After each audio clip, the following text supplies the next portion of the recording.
नमस्कार, मैं SK Bharat news channel में आप सभी का स्वागत है।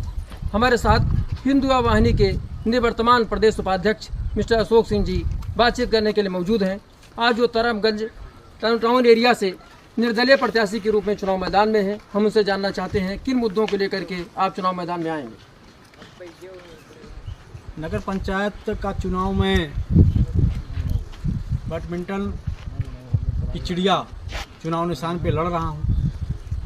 चुनाव नगर पंचायत का ये धोनीपुर गांव सभा सबसे बड़ी गांव सभा है। इस गांव सभा में विकास के जो किरण है, उस विकास की किरण को पूरे नगर पंचायत में बिखेरने के लिए मैं तत्पर हूँ। जो भी शासन सरकार के द्वारा जो भी व्यवस्था दी जाएगी विकास के लिए, उसको तो मैं कराऊंगा, लेकिन इस क्षेत्र के सर्वांगीण विकास के लिए मैं तन मन धन से इस क्षेत्र का विकास करा करके, चौमुखी विकास करा करके इस जनपद में इस नगर पंचायत को एक आदर्श नगर पंचायत के रूप में प्रस्तुत करने का काम करूंगा, जहां पे वास्तव में जो जनता है बड़ी ही भोली भाली जनता है, जिसका कुछ लोग एकदम दोहन करने पर उतरे हुए हैं। उस दोहन को रोकने के लिए मुझे मजबूरन नगर पंचायत क्षेत्र में अध्यक्ष के लिए चुनाव लड़ने के लिए विवश होना पड़ा। मैं जनता का आशीर्वाद चाहता हूं। जनता जनार्दन का आशीर्वाद बना रहा तो निश्चित रूप से यह समीकरण इस बार निर्दलीय प्रत्याशी के रूप में मुझे चुनाव जिता करके अध्यक्ष के दायित्व पे पहुंचाने का काम करेगा। चूँकि इस क्षेत्र के जो सम्मानित व्यक्ति हैं, जिनका सम्मान है, मान सम्मान स्वाभिमान है, आदरणीय महादेव पांडे जी, आदरणीय महादेव पांडे जी, आदरणीय नान बच्चा पांडे जी, श्री डॉक्टर ईबी सिंह जी, वरिष्ठ अधिवक्ता श्री कैलाशनाथ पांडे जी, एवं इस नगर पंचायत के अंतर्गत आने वाले जितने भी संभ्रांत व्यक्ति हैं, रामापुर जो इस नगर पंचायत में सम्मिलित किए गए हैं, उस ग्राम सभा के प्रधान, पूर्व प्रधान, निवर्तमान प्रधान आदरणीय झब्बर पांडे जी, ऐसे साहसी और योग कुशल नेतृत्वकर्ता मेरे साथ हैं और मेरा सहयोग कर रहे हैं। तो मुझे विश्वास है और इस क्षेत्र के नगर पंचायत क्षेत्र के जनता का आशीर्वाद प्राप्त है। इस नाते मैं निश्चित रूप से इस चुनाव को जीतने के लिए ईश्वर से आकांक्षी हूं कि इस चुनाव को जिता करके इस नगर क्षेत्र में जनता के सर्वांगीण विकास के लिए हमें अपना अध्यक्ष चुने, और इसके लिए सारे जनता को मैं धन्यवाद ज्ञापित करता हूं। और आप सब बड़े भाइयों का सम्मान और स्वाभिमान हमेशा बने रहे और जनता के सुख दुख में हम सब मिलजुल करके भागीदार बने। इसी नाते मैं चुनाव इस नगर पंचायत का लड़ रहा हूँ। एक चीज़ मैं कहना चाहता हूँ, आप हिंदू वाहिनी के प्रदेश उपाध्यक्ष थे, कद्दावर नेता माने जाते थे, योगी आदित्यनाथ जी के बेहद करीबी थे। कहीं भी मंच पर आते थे उनके बगल आप खड़े होते थे। यहाँ की मंदिर में भी कई फोटो आपका वायरल हुआ, मंदिर में उनके बगल खड़े थे। बरेली संभाग के आप प्रभारी भी बनाए गए थे, ऐसा लग रहा था निश्चित रूप से आपको टिकट मिलेगा। तो कौन सा ऐसा कारण रहा, आपको योग्य नहीं समझा गया, उस लायक नहीं समझेगा, आपको टिकट नहीं मिला? कहीं खींच है मन में आप? देखिए, हो सकता है कोई मुझसे धन बल में ज़बरदस्त रहा हो, उसको टिकट दे दिया गया। अगर मेरे गुरुदेव पूज्य योगी आदित्यनाथ जी महाराज की चलती तो निश्चित रूप से मैं यहाँ का उम्मीदवार होता। लेकिन चूँकि इस क्षेत्र पंचायत के जन भावनाओं को देखते हुए मैं निर्दल प्रत्याशी के रूप में आपके सामने आया हूं, और इनका अपार स्नेह और प्रेम मिल रहा है।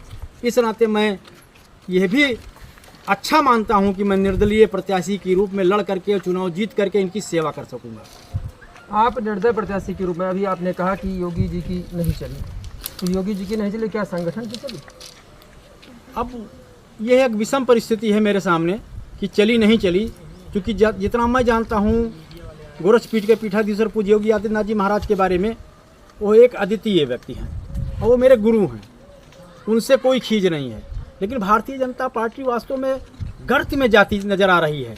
इसकी रीत नीति सारी की सारी एक उस्किल मानसिकता से ग्रसित हो गई है। इस नाते हम जैसे तमाम उम्मीदवार हाथ पे हाथ धरे बैठे रह गए, और ऐसे प्रत्याशी को भारतीय जनता पार्टी ने उम्मीदवार बनाया है जो ना तो सदस्य रहा है और ना कभी भी भारतीय जनता पार्टी के पक्ष में उसने वोटिंग कराई है। दुर्भाग्य से वो एक ग्राम पंचायत के प्रधान भी रहे हैं, लेकिन वह ग्राम पंचायत इस ग्राम पंचायत के प्रधान हैं, उस ग्राम पंचायत में पिछली लोकसभा में आदरणीय बृजभूषण सिंह जो भारतीय जनता पार्टी के उम्मीदवार थे, इस तरफगंज ब्लॉक में केवल एक ही ग्राम सभा थी जिसमें वो नहीं जीते थे। दूसरी बात, जिसके बाहुबल के बल पे, जिसके अन्य दुर्भाव के नाते उनको टिकट मिला है, वो भी इस नगर पंचायत के ग्राम सभा रामापुर तरफगंज जो कहा जाता है, वो भी भारतीय जनता पार्टी से चुनाव हारे हैं। और जितने भी लोग किसके बारे में, जो भी उनके आका हैं, आप सब जानते हैं कि जिनकी कोई नीति नहीं है, कोई नियत नहीं है, जो तमाम गणेश परिक्रमा करके, तमाम दल संगठन में रह करके गणेश परिक्रमा करके आज भारतीय जनता पार्टी के एक बाहुबली नेता के रूप में अपने को प्रदर्शित करने का काम कर रहे हैं। उनकी वो भी चुनाव भारतीय जनता पार्टी के प्रत्याशी होने के बाद भी वो भी चुनाव उन्हीं के नाते हारे, जिसको आज प्रत्याशी बनाएंगे। आपका इशारा विधायक जी की तरफ तो नहीं, मैं आप स्वयं समझदार हैं, मैं कुछ नहीं कहना चाहता हूं, लेकिन आप इस क्षेत्र की जनता जानती है कि तरफगंज से भारतीय जनता पार्टी के जो सम्मानित हैं, माननीय हैं, वो चुनाव हार गए थे और उन्हीं को प्रत्याशी बनाया गया है। जब स्वयं खुद आप चुनाव नहीं जीत सकते हैं, तब दूसरे क्या चुनाव जिताएंगे। जो मेरा मानना है, निश्चित रूप से आप सबका, जनता जनार्दन का अपार प्रेम है, अपार सहयोग है। मैं चुनाव जीतूंगा, यह कृपा ईश्वर की है। मैं चुनाव जीतूंगा और जीत करके इस जनमानस के मान बिंदुओं पर खरा उतरने का प्रयास करूंगा, विकास का काम कराऊंगा। जो भी हमारे संज्ञान में आएगा, निश्चित रूप से उसके मन, तन और स्वाभिमान के रक्षा के लिए तत्पर रहूँगा। जैसा कि देखा जा रहा है, योगी जी निष्पक्ष हैं, वो गलत बर्दाश्त नहीं करते। इसके बावजूद शाहजहाँपुर में देखा, बड़े नेता से मैं प्रश्न कर रहा हूँ, शाहजहाँपुर में राममूर्ति वर्मा, जिनके ऊपर पत्रकार को जिंदा जला देने का आरोप है, उनकी पुत्रवधू को समाजवादी पार्टी टिकट मिला था, हटवा करके तुरंत बीजेपी से एकाएक दिया गया। तो क्या भारतीय जनता पार्टी में जो अंदर खाने से गड़बड़ियाँ हो रही हैं, योगी आदित्यनाथ को जानकारी नहीं है और जानबूझ के करवा रहे हैं? देखिए, संगठन और सरकार दो बिंदु है। संगठन और सरकार दो बिंदु है। भारतीय जनता पार्टी में संगठन का दायित्व ये होता है कि वो टिकट देती है और उस टिकट दे करके जो भी कैंडिडेट उसके नज़र में आते हैं, कैसे आते हैं, उसका उनका अपना एक नज़रिया होता है। सरकार में है, पूज्य योगी आदित्यनाथ जी महाराज सरकार में है। संगठन में जिसको टिकट मिलता है, उसके सहयोग के लिए उनको काम करना होता है, लेकिन वो भी मूल्यांकन करते हैं कि कौन सा कैंडिडेट कहाँ कैसे आए, और जो अच्छा कैंडिडेट हो उसी के पक्ष में उनका बयान होता है, उसी को जिताने का प्रयास करते हैं। शेष तमाम प्रतिक्रियाएं होती हैं, तमाम तरीके के बिंदु होते हैं, सब पे विचार नहीं किया जा सकता, सब पे बात नहीं किया जा सकता। विरोधी कहते थे कि भाजपा एक वॉशिंग मशीन है जिसमें चाहे इतनी गंदगी हो साफ कर देती है। मुझे लगता है कि उस वॉशिंग मशीन में सर्फ एक्सल पड़ चुका है, दाग हैं तो अच्छे हैं। एक्चुअली सर्फ एक्सल की बात नहीं है। भारतीय जनता ही पार्टी को कुछ बिंदु पे निश्चित रूप से अभिमान सा हो गया है, और उस अभिमान जो होता है वो काल का गाल होता है। वो काल के गाल में समाने का प्रयास करते हैं। भारतीय जनता पार्टी के प्रत्याशी इस नगर पंचायत तरफगंज में भी हारेंगे, और इसका श्रेय जो है उनके आका को होगा। और हमारा जो सहयोग है, हमारे जो सहयोगी हैं, जिनके मार्गदर्शन में मैं चुनाव लड़ रहा हूं, वो काफ़ी ऊर्जावान, यशस्वी हैं और जनता के मान बिंदुओं पे बार बार खरा उतरे हैं। इस नाते मुझे जो विश्वास है कि मैं चुनाव जीतूंगा, और ईश्वर की कृपा से मैं चुनाव जीतूंगा, अपने वरिष्ठ सहयोगियों के माध्यम से चुनाव जीतूंगा, और जीत करके जनता का स्नेह हासिल करना, विकास का काम करना, यही मेरा कार्य है। इसी कड़ी में हम अशोक सिंह के सहयोगी, ये पेट्रोल पंप के मालिक पंडित से बात करना चाहते हैं। पंडित जी, आप किन मुद्दों को जो अशोक सिंह आपके बीच में आए, क्या उसमें छाया दिखी जिसके नाते आपने इनका चयन किया? हमारे साथ में हम जिला पंचायत लड़े थे, इन्होंने हमारा साथ दिया था, हमको अपने यहाँ से कटहा से प्रधान थे, जिता के लाए थे। मैं इसीलिए उनका कर्ज था हमारे ऊपर, वो कर्ज मैं उतारने के लिए इनके साथ में आया हूँ। जिला पंचायत आप अच्छे थे? जी हाँ, जिला पंचायत में लड़ा था। तो आपका माननीय के सामने माननीय को विधायक के ये विधायक जी पांडे जी उनके सामने लड़े। उनके सामने इस बार तो चुनाव में परिणाम क्या हुआ था? चुनाव हम हार गए थे, मामूली वोटों से। मामूली वोटों से। लेकिन आपका एहसान था, आपका एहसान, वो एहसान आप पटा रहे हैं। हाँ जी जी। तो ये मतलब पूर्णतः समर्पित होते कि कहीं कुछ नहीं, समर्पित हो गए थे पूरा।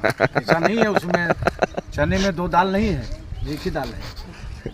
इसी कड़ी में हम एक ऐसे नेता से मिलने जा रहे हैं, नाम बच्चा पांडे जी, जिनका तरफगंज में नहीं पूरे जनपद में नाम है।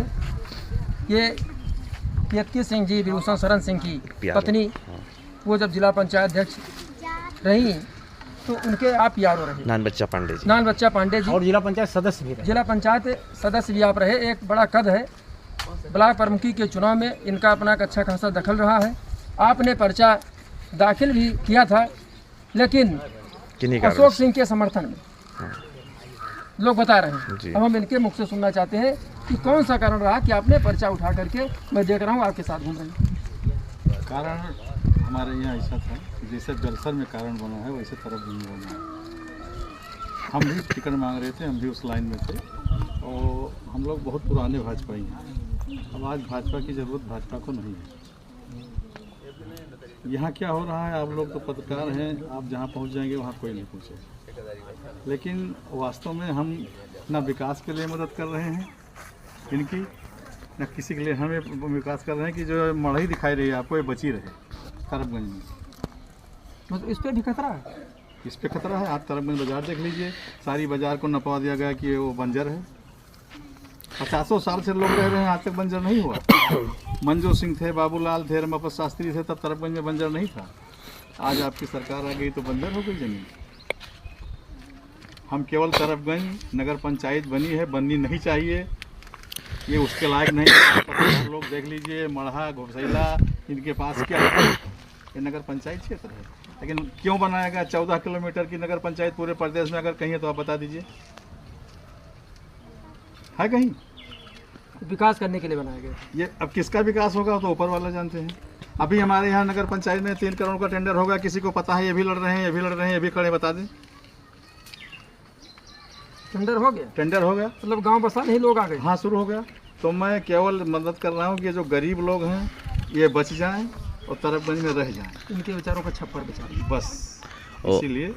और मैं भी लड़ सकता था, सब कुछ था, लेकिन भैया ने कहा कि नहीं, चलिए आप लोग इकट्ठे हो जाइए। हाँ, हमारे बड़े भाई हैं कि हम लोग जिला पंचायत थे तब आप भी लड़े थे, हम भी लड़े थे, तो उससे कोई मतलब नहीं है, तो राजनीति है। लेकिन अब यहाँ एक सदस्य पर भी लोग अपनी औकात दिखा देते हैं कि गांव सभा का सदस्य है, तो ये भी मेरा होना चाहिए। मुझे लगता है चुनाव में देखकर लगता है कि एक सीरियल बनना चाहिए, पुराने भाजपाइयों का दर्द।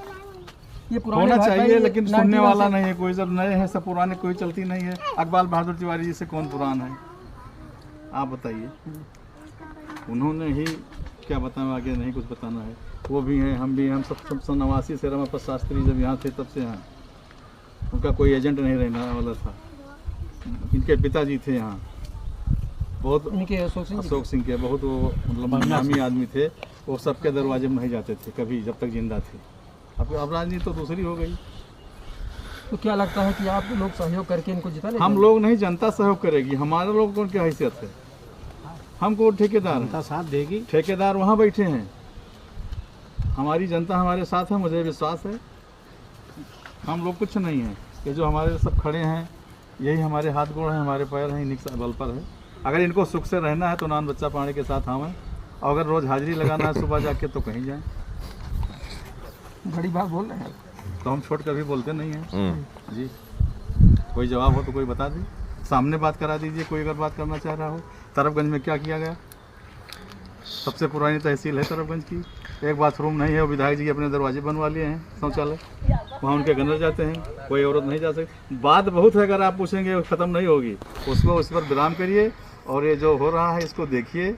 और ये आप बीजेपी के कद्दावर नेता रहे हैं। हैं बीजेपी में है, अभी हैं बीजेपी। हाँ, क्यों नहीं है? तो आपने किसान के मुद्दों को लेकर के जानवर आप नहीं लेके गए थे, कुछ लोग लेके गए थे, आप भी साथ में थे। हाँ, हमको बुलाया गया। हाँ, तहसील परिसर में जानवर गए थे, आपके ऊपर मुकदमा भी लिखा गया था। तो किसके सर में था? अब सरकार किसकी है? हमारी तो है नहीं। हम अगर विधायक होते तो हमारी सरकार थी, केवल यहाँ विधायक की सरकार है। सरकार ने लिखाया वो नहीं जानते। और जो आपने पूछा कि बीजेपी में थे, जब मैं बीजेपी से लड़ा था तो माननीय जो विधायक नहीं है अपने बेटे को लड़ाए थे हमसे। हम उनका फ़ोटो भी अपने पेपर में, उसमें पोस्टर में लगवाए थे। अभी अनिल पांडे और रामधोक का चुनाव हुआ, अनिल पांडे भाजपा से थे, उन्होंने रामधोक का प्रचार किया। तो क्या छोटों के ऊपर ही तलवार चलेगी? वो भी बीजेपी में थे, हम भी बीजेपी में हैं। तो अगर ये आप नगर पंचायत के अध्यक्ष बनती हैं, हाँ, गौशाला एक बड़ा मुद्दा है, हाँ। इसके संबंध में कोई मंत्रणा हुई? कैसे किसान निजात दिलाया जाए? नहीं, किसान सब जान रहे हैं। किसान को जानने वाली कमी नहीं है। गौशाला बनवाया जाएगा, गौशाला बनवाने से कुछ नहीं होगा। उसका देख पहले हमको उस पर आप ये बैठावें, यहाँ इतने चोर घूम रहे हैं और डेली गौशाला बना रहे हैं, और उसके बाद इनकी जिम्मेदारी नहीं है, ये मेरी जिम्मेदारी। अगर नहीं बनवाएंगे तो हम इनसे वोट मांगने नहीं आएंगे, अगर उसकी व्यवस्था नहीं करेंगे तो हमें फिर ना काम इनसे नहीं है। हम तो इनके लिए लड़ने गए थे, जानवर वहाँ इकट्ठा हुए, हमारे जानवर तो थे नहीं, हमारे ऊपर मुकदमा लिखा गया, 30 लोगों अन्य लिखा गया, लेकिन हम इन्हीं के लिए तो लड़े गए, किसान के लिए। हम इनके लिए हमेशा लड़ते रहेंगे। उसको अगर हमारा उस भगवान उस दिन आएगा तो इनके सबके सहयोग से तुरंत पहला काम जवानी नहीं उसको करेंगे। जैसा कि आपने देखा, नगर पंचायत अरबगंज के प्रत्याशी अशोक सिंह, के पंडित जी, पेट्रोल पंप के मालिक, इना बच्चा पांडे जी, इन सभी लोगों ने अशोक सिंह के प्रति अपना समर्थन भाव दे करके ये आशा विश्वास के साथ एक बात कही है कि निश्चित रूप से हम लोग जनहित के कल्याणकारी योजनाओं को संचालित कराने में जनता का साथ लेकर के कदम से कदम मिला करके चलेंगे और पूरी तरह से जनता की उम्मीदों पर खरा उतरने का प्रयास करेंगे। इसके लिए आपको बहुत बहुत धन्यवाद। Bureau report S9 Bharat.